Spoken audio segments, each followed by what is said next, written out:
Hello students, welcome again in your maths class.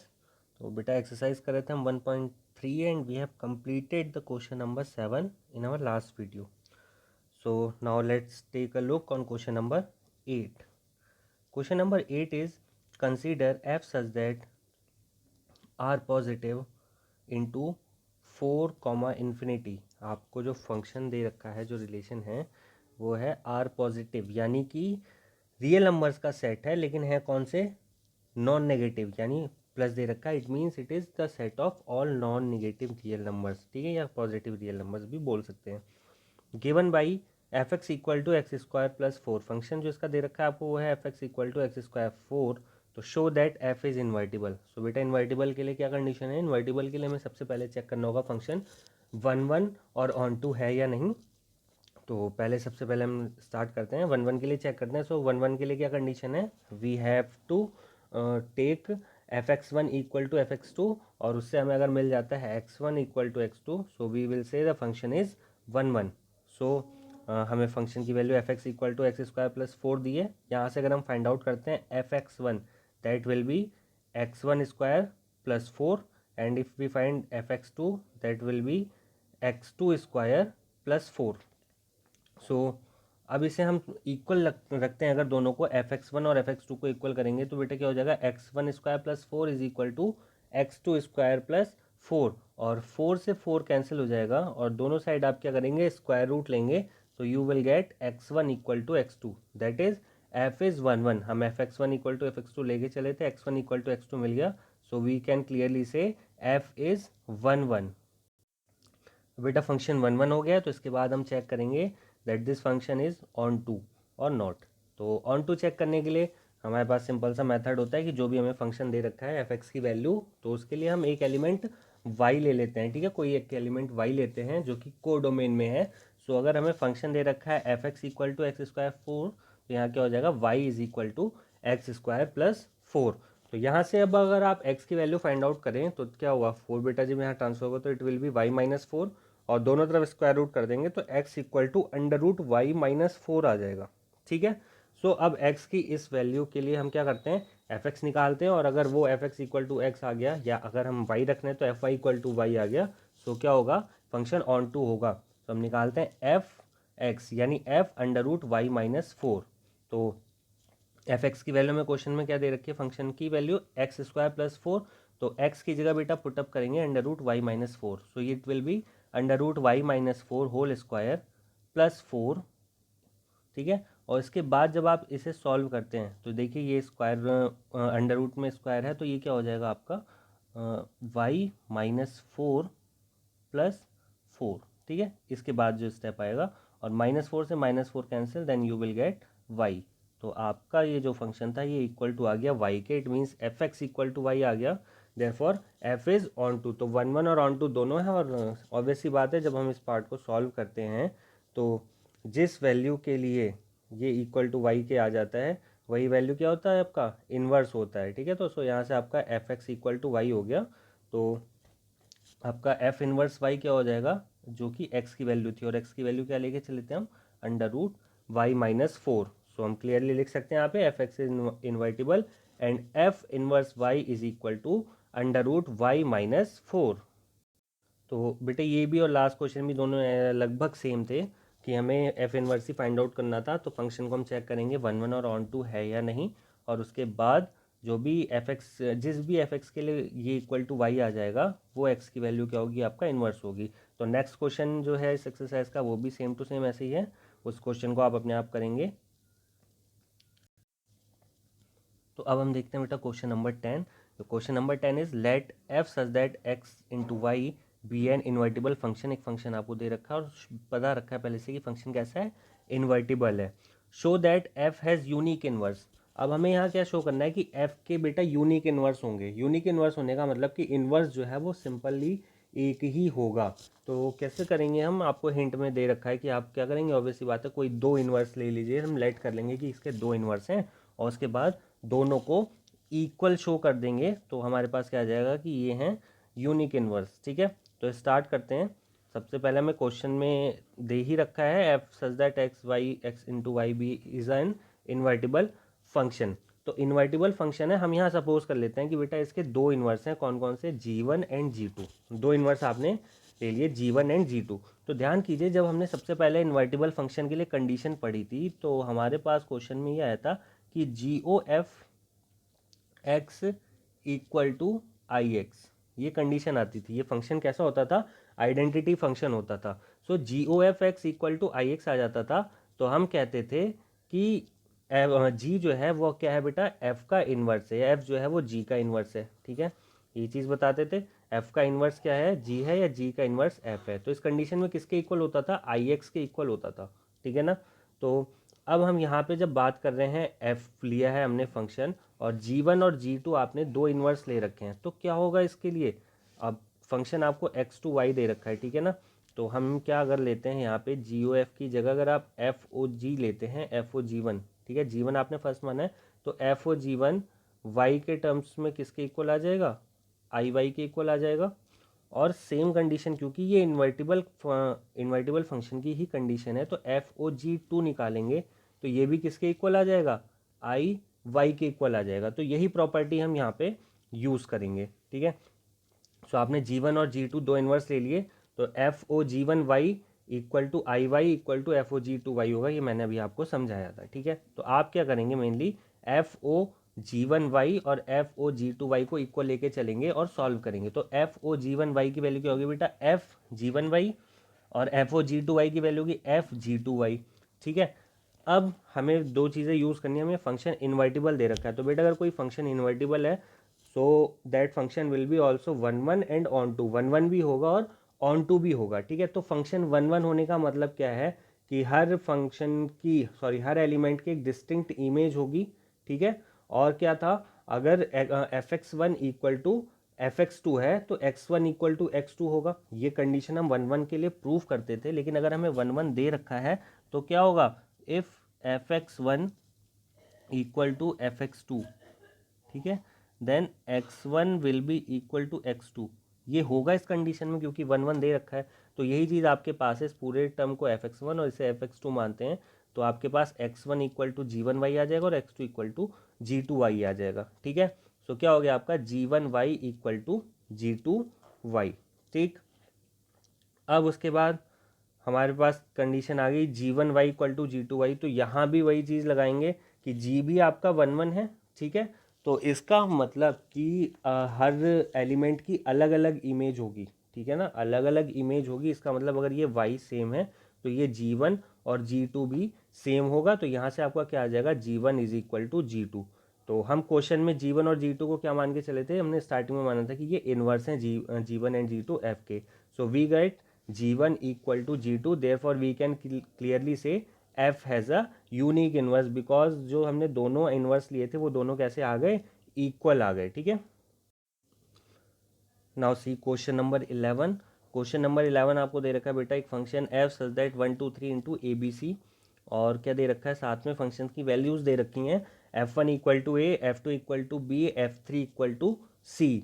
You have to find out f inverse. तो सबसे पहले function f को क्या लिख लेंगे, सेट के फॉर्म में लिख लेते हैं। ठीक है, कैसे नोट डाउन करेंगे, 1 की इमेज a है, 1 की इमेज a है तो 1 और a को साथ लिखेंगे, 1 कॉमा ए, 2 की इमेज b है तो 2 कॉमा बी, और 3 की इमेज c है तो 3 कॉमा सी। तो अब यहाँ से क्या क्लियर होता है बेटा, देखिए 1 की इमेज a है, 2 की इमेज b है और 3 की इमेज c है, सारे एलिमेंट्स की डिस्टिंक्ट इमेज है। इसका मतलब ये फंक्शन कैसा है, 1 1 है, और साथ में ही यहाँ पे सेकंड पार्ट में, सेकंड को डोमेन में जितने एलिमेंट्स हैं वो डोमेन के किसी ना किसी एलिमेंट की इमेज है। a जो है वो 1 की इमेज है, b जो है वो 2 की इमेज है, c जो है वो 3 की इमेज है। So this is also onto, तो ये फंक्शन 1 1 एंड ऑन टू भी है, तो it means it is invertible function. Invertible function है तो एफ इनवर्स एग्जिस्ट करेगा, और ये हमारे पास ये वाली कंडीशन आती है तो एफ इनवर्स लिखना बहुत ही आसान हो जाता है। क्या होता है, इन एलिमेंट्स को इंटरचेंज करके लिख देते हैं। तो f inverse is equal to क्या हो जाएगा आपका बेटा, एफ इनवर्स आपका, अगर आप ये 1 कॉमा ए, 2 कॉमा बी, 3 कॉमा सी लेके चल रहे हैं तो एफ इनवर्स आपका क्या हो जाएगा, फर्स्ट में आ जाएगा आपका a कॉमा 1, ठीक है, सेकेंड में हो जाएगा आपका b कॉमा 2, और थर्ड में हो जाएगा आपका c कॉमा 3। ठीक है, ये तो आ गया आपका f इनवर्स। अब इसी क्वेश्चन में आगे एक पार्ट दे रखा है, so that f inverse inverse, मतलब f इनवर्स का दोबारा से इनवर्स निकालेंगे तो आपको f मिल जाएगा। तो एफ इनवर्स की वैल्यू ये आ गई बेटा a,1 b,2 एंड c,3। अब इसका दोबारा से इन्वर्स निकालना तो क्या करेंगे, फिर से इनके एलिमेंट्स को इंटरचेंज कर देंगे। मतलब अगर a,1 है तो 1, a लिख देंगे। सो एफ इनवर्स का इन्वर्स निकालते हो तो क्या आ जाएगा 1, a, b,2 की जगह 2, b और c,3 की जगह 3, c। और अब आप देखेंगे कि ये पार्ट किसके इक्वल है, जो आपका f था उसके ही इक्वल है। So it is equal to f। तो यहाँ से ये क्लियर हो गया, f inverse inverse is equal to f। ठीक है, बहुत सिंपल सा क्वेश्चन था। तो नेक्स्ट क्वेश्चन पे चलते हैं बेटा। Question number 12। क्वेश्चन नंबर 12 का है आपका f such that x into y is an invertible function. जो आपको f दे रखा है x टू y, वो दे रखा है invertible function. Then the inverse of f inverse is f। ठीक है, जो अभी हमने पिछले क्वेश्चन में इस चीज़ को सॉल्व किया था, अब ये एक जनरल फॉर्म में आ गई कि f inverse inverse equal to f होगा। तो ये क्लियर है कंडीशन, अभी हमने पिछले क्वेश्चन में किया था, कंडीशन तो क्लियर है। इसका थोड़ा सा प्रूफ है, छोटा सा देख लेते हैं। तो आपको function f such that X to Y invertible दे रखा है। तो कोई भी फंक्शन इन्वर्टिबल है, इसका मतलब इसके लिए कोई एक दूसरा फंक्शन f अगर ये इन्वर्टिबल है तो एक फंक्शन g एग्जिस्ट करेगा, जो क्या होगा y टू x होगा। ये x टू y है तो g एग्जिस्ट करेगा, जो कि क्या होगा y टू x। और यही g क्या होगा, f का इनवर्स होगा। सो आपने यही लेट किया यहाँ पे कि एक फंक्शन g लेट कर लिया, that is equal to f inverse such that y to x। अच्छा, अगर हम पहले ले रहे थे f x equal to y, f x equal to y है, तो ये फंक्शन जी के लिए क्या होगा, जी जो है वो कोडोमेन का है, तो G Y is equal to X होगा, क्योंकि ये फंक्शन 1, 1 भी है और ऑन टू भी है। ठीक है, तो इट मीन सबकी डिस्टिंक्ट इमेज है, तो ये function g Y is equal to क्या होगा एक्स। अगर हम वाई की इमेज लेंगे तो हमें यहाँ पर इमेज कहाँ मिलेगी, डोमेन में मिलेगी, तो G Y is equal to X हो जाएगा। ठीक है, so F x equal to Y and G Y equal to X आपको यहाँ पे मिल गया।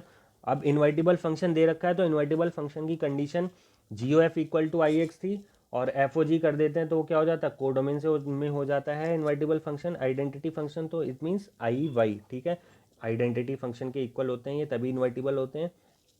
दो कंडीशन है आपके पास देखिए इन्वर्टिबल फंक्शन के लिए। एक तो सबसे सिंपल कंडीशन है कि 1, 1 ऑन 2 प्रूफ कर दीजिए तो हो जाएगा, और अगर 1, 1 ऑन 2 करने के लिए आपके पास फंक्शन की वैल्यूज़ नहीं है तो आप क्या निकालेंगे, जी ओ एफ और एफ ओ जी, ये किसके आइडेंटिटी फंक्शन के इक्वल अगर आ जाता है तो we can say the given function is invertible function. ठीक है, तो आपके पास क्या आ गया, g equal to f inverse. ठीक है, जी जो है वो एफ इनवर्स से हमने यहाँ पे लेट कर लिया एक फंक्शन। सो एफ इन्वर्टिबल है, एफ इन्वर्टिबल होने का मतलब एफ इज़ 1, 1 एंड ऑन 2, और जब ये 1, 1 एंड ऑन 2 होगा तो जी जो है फंक्शन इसका इन्वर्स जो है वो भी 1, 1 एंड ऑन 2 होगा। ऑब्वियसली बात है, क्योंकि G O F equal to I X और F O G equal to I Y दोनों आइडेंटिटी फंक्शन है, तो 1, 1 एंड ऑन 2 होंगे। ठीक है, तो इसका मतलब जी 1, 1 ऑन 2 है, तो जी जो है वो आपका इन्वर्टिबल भी होगा, और इन्वर्टिबल होने का मतलब कि जी का इन्वर्स भी आएगा। तो बेटा अब अगर एफ का इन्वर्स जी है तो जी का इन्वर्स क्या होगा, जी का इन्वर्स एफ होगा। ठीक है, जी इन्वर्स इक्वल टू एफ, वही चीज़ हमने यहाँ पे नोट डाउन कर दी कि अगर एफ का जी का इन्वर्स एफ इन्वर्स है, सॉरी जी का इन्वर्स एफ इन्वर्स है, हाँ, तो F equal to G inverse होगा। ओके, और अब आप क्या करेंगे, ये जो G equal to F inverse है इस वैल्यू को यहाँ पे पुटअप कर देंगे। ठीक है ना, कैसे, आपके पास देखिए फंक्शन है F equal to G inverse, F is equal to G inverse, और जी की वैल्यू क्या है, एफ इनवर्स। तो ये क्या हो जाएगा आपका एफ इक्वल टू जी की जगह एफ इनवर्स रखेंगे, तो यानी कि एफ इनवर्स एंड इसका भी क्या हो जाएगा इनवर्स। तो यही कंडीशन थी, यही प्रूफ करना था हमें, ये कंडीशन आपकी यहाँ से आ गई। बहुत ही सिंपल सा पार्ट था ये। ठीक है, होप आपको समझ में आ गया होगा। अब आते हैं क्वेश्चन नंबर 13 पे। 13 और 14 ऑब्जेक्टिव क्वेश्चन है, बहुत सिंपल से हैं, लेकिन फिर भी हम देख लेते हैं। आपको दे रखा है f such that R to R given by function f x की वैल्यू दे रखी है 3 माइनस एक्स क्यूब की पावर 1/3, और आपको एफ ओ एफ एक्स निकालना है। ठीक है, तो एफ ओ एफ एक्स का मतलब क्या हो गया बेटा, f o f x is equal to f and f x, यही हुआ। अब क्या करेंगे, एफ एक्स की जगह ये वैल्यू पुटअप करेंगे, और उसके बाद दोबारा से एफ एक्स आ जाएगा आपके पास, फिर उसमें एक्स की जगह इस वैल्यू को पुटअप करेंगे। ठीक है, तो देखते हैं इसका सॉल्यूशन। आपके पास फंक्शन जो दे रखा है वो क्या दिया हुआ है आपको, f x equal to 3 minus x cube and power में दे रखा है 1/3। सो आप फाइंड आउट करते हैं f o f x that is equal to f f x. अब बेटा एफ एक्स की जगह पहले ये वैल्यू पुटअप करेंगे, एफ 3 माइनस एक्स क्यूब की पावर 1/3। ठीक है, अब ये भी आपका जो फंक्शन है ये क्या हो गया, एफ एक्स की फॉर्म में आ गया। और एफ एक्स इक्वल टू ये है, तो अब दोबारा से इसे रखेंगे और एक्स की जगह क्या आ जाएगा, एक्स की जगह ये पूरी वैल्यू आएगी, ठीक है। तो इट विल बी 3 माइनस, अब एक्स क्यूब है तो एक्स क्यूब की जगह 3 माइनस एक्स क्यूब पावर 1/3 और इसका होल क्यूब, और बाहर हमारे पास टोटल पावर में है क्या 1/3, ठीक है। ये क्या करा हमने, एफ एक्स जो था ये लिया, यही वैल्यू ली और एक्स की जगह क्या रखा, ये पूरी वैल्यू पुटअप कर दी यहाँ पे, ठीक है ना। सो अब क्या होगा आपका, कैसे सॉल्व करेंगे बेटा इसे सॉल्व करने के लिए देखिए बहुत ही सिंपल है, ये 3 और ये 3 कैंसिल हो जाएंगे, ठीक है, मल्टीप्लाई हो जाता है पावर्स का इस कंडीशन में, जो सेम पूरे एक आपके पास जो पूरा एक डिजिट है उसकी जो पावर है उनका मल्टीप्लाई हो जाता है, तो 1/3 और 3 का मल्टीप्लाई होगा तो 1 हो जाएगा, ठीक है। तो अब आपके पास क्या बचा अंदर, 3 माइनस, और ये ब्रैकेट ओपन कर लेंगे, 3 माइनस 3, और अगर इसे ओपन करेंगे तो प्लस एक्स की पावर 3 हो जाएगा, ठीक है। तो पहले यह कंडीशन हमने नोट कर ली, 3 माइनस एक्स क्यूब। अब बेटा इसे एक स्टेप में आप और सॉल्व करेंगे तो ये अंदर जब आप ब्रैकेट ओपन करेंगे तो क्या हो जाएगा, 3 - 3 और प्लस एक्स क्यूब, ये आ जाएगा, और पावर 1/3 है ये, तो 3 से 3 कैंसिल हो जाएगा, एक्स क्यूब की power 1/3 that is equal to x. तो आपका एफ ओ एफ एक्स किसके इक्वल आ गया, एक्स के इक्वल आ गया, ठीक है। तो ये आपका 13 का पार्ट आपने देखा एक्स के इक्वल आया, तो यानी कौन सा ऑप्शन आपका सही होगा, ऑप्शन सी जो है वो करेक्ट ऑप्शन है, ठीक है।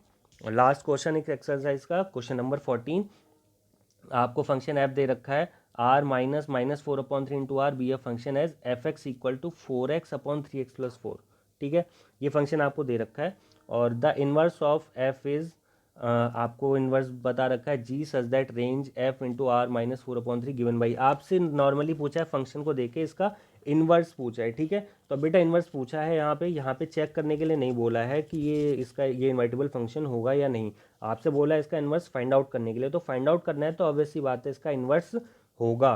तो ये फंक्शन आपको f x equal to 4x/3x+4 दे दिया, और एफ एक्स किसके इक्वल होता है, F x equal to y होता है ना, डोमेन में कोई टर्म एक्स है और को डोमेन में वाई है, तो डोमेन की इमेज क्या होती है वाई में, को डोमेन में होती है, ठीक है, दैट इज वाई। तो आप इस एफ एक्स को इक्वल टू वाई ले लेंगे, और हम जैसे इन्वर्स फाइंड आउट करते थे इसे वाई के इक्वल लेके सॉल्व करेंगे, एक्स की वैल्यू फाइंड आउट करेंगे। तो देखते हैं इस क्वेश्चन को, आप Y equal to F X लेते हैं, ठीक है। तो क्या हो जाएगा आपके पास, Y is equal to 4x/3x+4, क्योंकि F x equal to 4x/3x+4 था, ठीक है। अब यहाँ से क्या करेंगे, क्रॉस मल्टीप्लीकेशन करके सॉल्व करते हैं, तो y का पहले यहाँ डिनोमिनेटर में मल्टीप्लाई होगा, तो 3xy + 4y is equal to 4x, ठीक है। अब आप क्या करेंगे, आप इस 4x को बेटा ट्रांसफ़र कर लीजिए, ठीक है ना, 4y को यहाँ रहने दीजिए, 3xy को इधर ले आइए, तो ये क्या हो जाएगी आपकी इक्वेशन यहाँ से, इसके बाद का स्टेप बता रहा हूँ मैं आपको, 4y is equal to 4x minus 3xy, okay. So अब आप यहाँ पे क्या करेंगे बेटा, 4y तो आपका ऐसे ही रहेगा, सेकंड स्टेप जो है आपको यहाँ भी दे रखा है, दोनों में से आप देख रहे हैं x कॉमन आ जाएगा, x कॉमन अगर आप लेते हैं तो अंदर आपके पास क्या बचेगा, 4 - 3y, ठीक है। हमने यहाँ पे x कॉमन इसलिए है क्योंकि x की ही वैल्यू फाइंड आउट करनी है, सो x इज इक्वल टू क्या हो जाएगा, 4y/4 - 3y, so x equal to 4y/4 - 3y, और ये जो x की वैल्यू आ गई यही आपका क्या होगा, इन्वर्स होगा, ठीक है।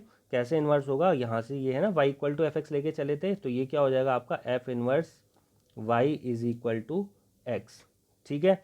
तो आपका ये जो f इन्वर्स आया ये क्या आ गया, 4y/3 माइनस वाई, ठीक है। तो आप देख लेंगे यहाँ पे जो आपका ऑप्शन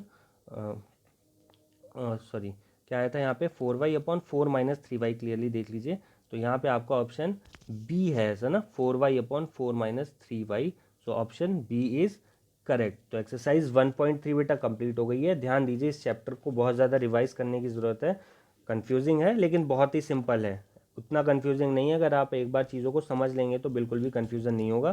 तो एक्सरसाइज 1.3 तक अपना वर्क कंप्लीट कर लीजिएगा आप, उसके बाद हम नेक्स्ट टॉपिक स्टार्ट करेंगे, ओके।